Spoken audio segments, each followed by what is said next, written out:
আসসালামু আলাইকুম। আমাদের দেশে সোনার সেলের আর কবে থেকে মানুষ হবে, আর কবে থেকে তারা এয়ারপোর্টে প্রবাসীদের লাগেজ কাটা বন্ধ করবে? আজকে সৌদি আরব থেকে বাংলাদেশের উদ্দেশ্যে ইথিওপিয়ান এয়ারলাইন্স 78 জন যাত্রী গেছে। তাদের সবারই ব্যাগের ভাঙা তালা, আর শুধু খালি ব্যাগটা পেয়েছে, ব্যাগের ভিতরে সামান কিছু পায়নি। আর এগুলো কতদিন দেখতে হবে, কবে থেকে এগুলো বন্ধ হবে, আর এগুলোর দায়ভার কারা নিবে?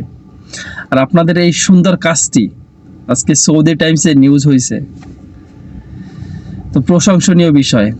বিশ্ব দরবারেও, দেশের বাইরেও আপনাদের সুনাম ছড়িয়ে পড়তেছে আস্তে আস্তে। সো আপনাদের কাছে হাত জোর রিকোয়েস্ট করি, এগুলো বন্ধ করুন, ভালো হন।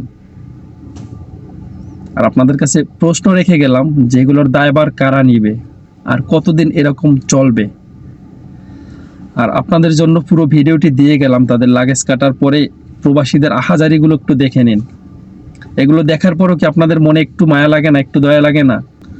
একটা মানুষের 5 বছরের কষ্টের ফল, 5 বছর 10 বছর পরে মানুষ দেশে যায়, আত্মীয় স্বজনদের জন্য, প্রিয়জনদের জন্য দুটো উপহার নেয়।